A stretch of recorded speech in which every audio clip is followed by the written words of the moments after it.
কখনো কি মনে হয় যে আমাদের ভেতরে আসলে কি চলছে, কেন হুট করে মন ভালো হয়ে যায়, আবার কেনই বা খারাপ লাগে? ইসলামিক ঐতিহ্য কিন্তু আমাদের ভেতরের এই জটিল জগতের একটা অসাধারণ মানচিত্র দেয়, একটা গাইডবুক যে আমাদের নিজেদেরকেই নতুন করে চিনতে সাহায্য করতে পারে। চলুন আজ আমরা সেই মানচিত্রটাই একটু খুলে দেখি। আমরা তো সাধারণত নিজেদেরকে একজনই ভাবি, তাই না? কিন্তু কি হবে যদি ব্যাপারটা এমন না হয়? যদি আমাদের সত্তা আসলে একটা একক জিনিস না হয়ে বরং একটা পুরো গতিশীল জগৎ হয়?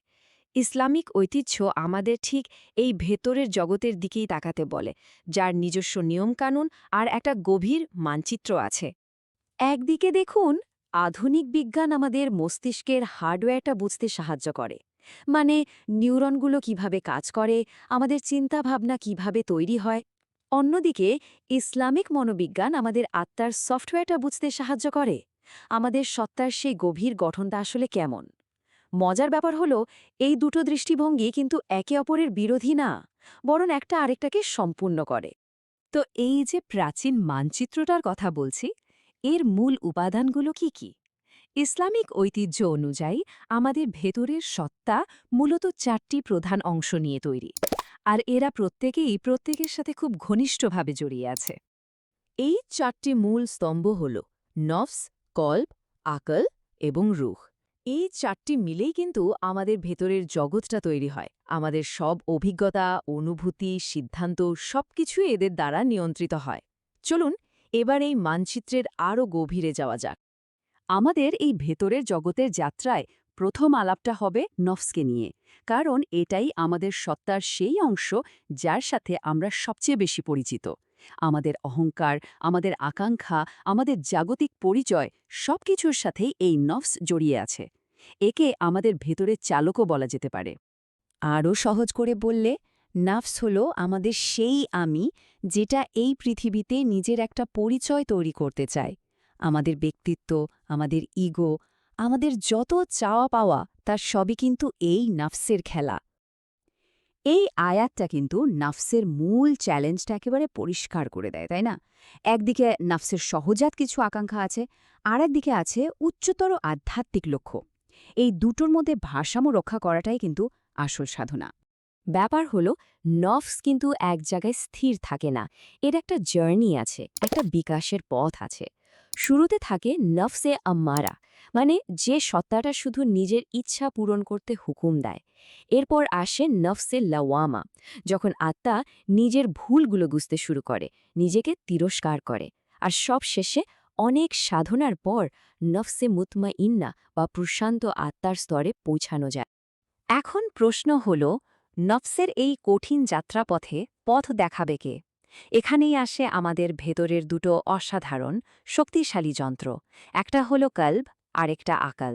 এরা আমাদের ভেতরের জগতের কম্পাসের মতো কাজ করে। ভাবুন তো, কল্ব বা আধ্যাত্মিক হৃদয়টা হল আমাদের ভেতরের জিপিএসের মতো, যা আমাদের সঠিক পথের জন্য ইন্টুইশন বা অন্তর্দৃষ্টি দেয়। আর অন্যদিকে আকল বা বুদ্ধি হল আমাদের যৌক্তিক কম্পাস, যা যুক্তি আর বিবেচনা দিয়ে সিদ্ধান্ত নিতে সাহায্য করে।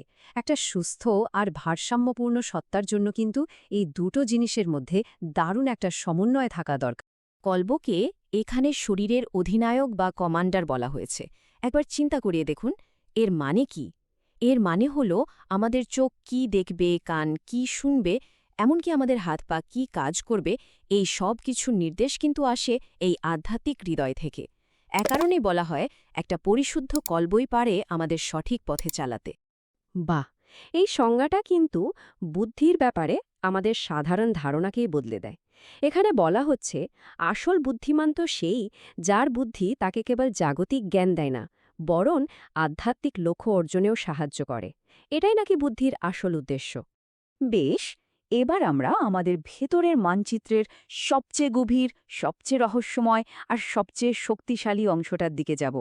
এটা হলো রুহ, সেই ঐশ্বরিক স্ফুলিঙ্গ যা আমাদের সবার অস্তিত্বের একেবারে মূলে রয়েছে। এই রুহ কিন্তু আমাদের নফসের মতো নয়। নফস প্রতিনিয়ত বদলায়, তার চাওয়া পাওয়া বদলায়। কিন্তু রুহ হল আমাদের সেই অংশ যা চিরন্তন, বিশুদ্ধ এবং অপরিবর্তনীয়।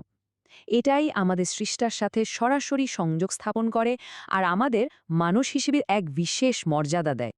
ইসলামিক ঐতিহ্য অনুযায়ী এর একটা অসাধারণ সৃষ্টি কাহিনী আছে। বলা হয় আমাদের এই মাটির শরীর তৈরি হওয়ারও হাজার হাজার বছর আগে আমাদের রূহ বা আরওয়াহ সৃষ্টি করা হয়েছিল। তারপর যখন আমাদের শারীরিক অবয়ব তৈরি হলো তখন স্রষ্টা তার নিজের থেকে সেই রূহকে আমাদের দেহে ফুঁকে দিলেন, আর এভাবেই আমরা জীবন পেলাম। এই পবিত্র আয়াতটি আমাদের বারবার মনে করিয়ে দেয় যে আমাদের অস্তিত্বের একটা অংশ সরাসরি এক পবিত্র উৎস থেকে এসেছে, আর এটাই আমাদের সত্তার গভীরতম মর্যাদা আর সম্মান প্রতিষ্ঠা করে। তাহলে এই যে 4টে ভিন্ন ভিন্ন উপাদান, নাফস, কলব, আকল আর রূহ, এরা সবাই মিলে কিভাবে কাজ করে? চলুন দেখি এই সমন্বিত মডেলটি আমাদের নিজেদের ব্যাপারে শেষ পর্যন্ত কি বলে। আমাদের মানসিক আর আধ্যাত্মিক অবস্থাকে আমরা ভেতরের আবহাওয়ার সাথে তুলনা করতে পারি। কখনো হয়তো মনটা রোদ ঝলমলে, আবার কখনো মেঘলা বা ঝড়ো। এই আবহাওয়ার ব্যাপারটা আসলে নির্ভর করে আমাদের নফস, কলব, আকল আর রুহের মধ্যে সম্পর্কটা কেমন তার উপর। এদের মধ্যে যখন সম্প্রীতি থাকে আমরা শান্তি অনুভব করি, আর যখন অসামঞ্জস্য তৈরি হয় তখনই আমরা অস্থির হয়ে উঠি। এই সারণীটা পুরো ব্যাপারটাকে একবারে চোখের সামনে নিয়ে আসছে। নাফস আমাদের জাগতিক সত্তাকে সামলায়, কলব আমাদের আধ্যাত্মিক পথ দেখায়, আকল আমাদের যুক্তিবাদী দিকটা দেখে, আর রূহ আমাদের সেই ঐশ্বরিক সংযোগটা ধরে রাখে। আর পুরো বিষয়টা বোঝার জন্য এর চেয়ে সুন্দর উপমা আর হয় না। আধুনিক মনোবিজ্ঞান আমাদের সাহায্য করে আয়নার ফ্রেমটা বুঝতে, মানে আমাদের মস্তিষ্ক, আমাদের আচরণ এসব কিভাবে কাজ করে। অন্যদিকে ইসলামিক মনোবিজ্ঞান আমাদের শেখায় কিভাবে সেই আয়নার কাজটাকে পরিষ্কার করতে হয়, মানে আত্মাকে পরিশুদ্ধ করতে হয়, যাতে আমাদের আত্মা তার আসল ঐশ্বরিক সৌন্দর্যকে প্রতিফলিত করতে পারে। এই পুরো আলোচনাটার শেষে একটা প্রশ্ন কিন্তু থেকেই যায়। আমাদের প্রত্যেকের ভেতরেই তো এই মানচিত্রটা আছে। এখন একটু ভেবে দেখার বিষয় হল, এই মুহূর্তে আমাদের ভেতরের জগতের কোন অংশে আমাদের মনোযোগ সবচেয়ে বেশি? আমাদের নাফস, কলব, আকল নাকি রূহ? উত্তরটা কিন্তু আমাদের নিজেদেরকেই খুঁজে বের করতে হবে। আর কে জানে, সেই উত্তরটাই হয়তো আমাদের জীবনকে দেখার দৃষ্টিভঙ্গি বদলে দেবে।